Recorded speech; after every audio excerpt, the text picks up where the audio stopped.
Praise the lord. పరమదేవుడు పరమ ప్రభువైన యేసుక్రీస్తు నామమునకు అధిక మహిమ ఘనత ప్రభావములు యుగయుగములు చెల్లునుగాక. మీకు కృపయు సమాధానము మెండుగా విస్తరించునుగాక. ఈ దినపు యేసయ్య జీవపు మాట. నహూము గ్రంథం 1వ అధ్యాయం 9వ వాక్య భాగము. ఆయన బొత్తిగా దానిని నివారణ చేయును. యేసయ్య మీదనే ఆనుకొని యేసయ్య మీదనే ఆధారపడి అన్ని విషయములలో యేసయ్య వైపు చూచుచు ఆత్మీయ యాత్రలో ఆత్మానందముతో ఆశీర్వాదకరముగా ఆయన ఆగమనము కొరకు ఆకాంక్షతో ఎదురు చూచుచున్న నా దేవుని ప్రియ పరిశుద్ధ దైవ జనాంగమా, మనము నిత్యము ఆరాధిస్తూ సేవిస్తూ ప్రేమిస్తున్న దేవుడైన యేసయ్య గొప్ప దేవుడై ఉన్నాడు. తన ప్రజల ఎడల మహా ఆశ్చర్య కార్యములు చేయువాడై ఉన్నాడు. ఆయన ప్రేమించిన స్వరక్తమిచ్చి సంపాదించిన తన ప్రజల కొరకు ఎంతటి ఘనమైన కార్యములైన చేయుటకు సిద్ధముగా ఉన్న దేవుడు ఆయన. యేసయ్యకే మహిమ కలుగునుగాక. యేసయ్య తన ప్రజల సంతోష సమాధాన ఆనంద ఆశీర్వాద ఆత్మీయ అభివృద్ధి కొరకు వారి జీవితంలో ఉన్న ప్రతి విధములైన అడ్డులు ఆటంకములు అవరోధాలు విరోధమైన ప్రతి క్రియలను కార్యములను అడ్డుకునే దేవుడు, నిర్మూలము చేసే దేవుడు, నివారణ చేయు దేవుడై ఉన్నాడు. అవును నా దేవుని ప్రియులారా, ఆయన నివారించే దేవుడై ఉన్నాడు. నీ జీవితంలో నీ దుఃఖమును ఆయన నివారణ చేయును. నిజమే నా దేవుని ప్రియులారా, ఏ సమస్యలు, రోగాలు, అసమాధానం, శాపం, దరిద్రత, అవమానం, సంతాన లేమి, అపజయాలు ఇంకా ఎన్నెన్నో కార్యములు నీ జీవిత పయనములో దుఃఖమును కలుగు చేయుచున్నవా? దుఃఖము చేత ఏండ్లు గడిచిపోవుచున్నవా? బ్రతుకు దినములన్నీయు కన్నీళ్లతోనే కాపురము చేయుచు కన్నీళ్లే అన్నపానములుగా మారిపోయాయా? దుఃఖము చేత సొక్కి సమస్యల్ని పోవుచున్నావా? నీ దుఃఖమునకు కారణం అది ఏదైనా నా యేసయ్య నీ దుఃఖమును నివారణ చేయును గాక. నీ దుఃఖమునకు ప్రతిగా సంతోషమిచ్చి నీకు ఆదరణ కలుగు చెయ్యును గాక.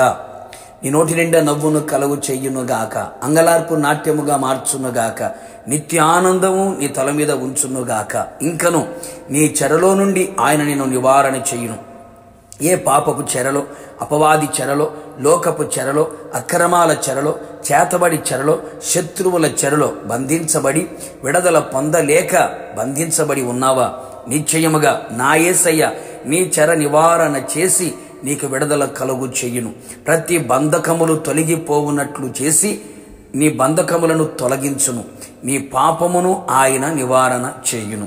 ఏ పాపము చేత పట్టబడి ఎడవబడి పాపము చేత సమాధానమును కోల్పోయి పాతాళం వైపు పరిగెత్తుచున్న నిన్ను నీ ప్రతి పాపమును తన కలువరి శిలువ రక్తము చేత కడిగి నిన్ను పవిత్రునిగా చేసి నీ పాప నివారణ కలుగు చెయ్యును. నిన్ను పవిత్రునిగా మార్చును. అంతేగాక నీ బాధను నివారణ చెయ్యును. నా దేవుని ప్రియులారా, ఏ బాధలనే బంధకరంతో బంధించబడి ఉంటివో, కఠినమైన బాధల చేత కృంగిపోయి ఉంటివో, ఎటువంటి బాధలైనా నా యేసయ్య నీ బాధను చూచి నీ ప్రతి బాధను నివారణ చేసి నీ జీవితంలో గొప్ప సంతోషమును ఆయన కలుగు చేయును. కావున దేవుని ప్రియులారా, నా యేసయ్య సన్నిధిలో నిలిచి ప్రార్థించి ఆయన యందు విశ్వాసముంచి ఆయన వాక్యానుసారముగా ప్రవర్తించెదము. నిశ్చయముగా నా యేసయ్య నీ మీద దృష్టి సారించి నీకును నీ కుటుంబమునకును నీ కలిగిన సమస్తమునకును నీ ఆత్మీయ జీవితమునకు విరోధముగా క్రియ చేస్తున్న ప్రతి దానిని నివారణ చేయును గాక. ప్రార్థన. అత్యంత కృపగలిగిన ప్రియ పరలోకపు తండ్రి, నీ పరిశుద్ధమైన పాదములకి కోట్లాది స్తోత్రములు. నీ ప్రజల ఎడల నీవు చూపుతున్న అపరిమితమైన మీ ప్రేమ, కృప, వాత్సల్యత కొరకు స్తోత్రం. వారి ఆత్మీయ జీవితానికి, కుటుంబానికి, వారి కలిగిన సమస్తమునకు విరోధముగా క్రియ చేస్తున్న ప్రతి కార్యములను నివారణ చేయాలని మీరు ఆశించారు. అవును ప్రభువా, వారి దుఃఖము నివారణ అగునట్లుగా, చెరలో నుండి నివారణ కలుగునట్లుగా, అలాగే తండ్రి వారి జీవితంలో వారి బాధ నివారణ కలుగునట్లుగా మీరు కృపద ఇచ్చేయమని ప్రార్థన చేస్తూ ఉన్నాం. గొప్ప కార్యాలు ప్రతి ఒక్కరి జీవితంలో మీరు చేసి కేవలం మీ నామానికి మాత్రమే మహిమ తెచ్చుకోమని మీ ప్రజలు ఇంతగా మీరు ప్రేమించుచున్నందుకై మిమ్మల్ని స్తుతించుచు యేసు నామములో అడిగి పొందుకున్నాము తండ్రి, ఆమేన్. నిశ్చయముగా మీకును మీ కుటుంబ సభ్యులందరికీ విరోధముగా క్రియ చేస్తున్న ప్రతి దానిని ఆయన నివారణ చేయును గాక. God bless you.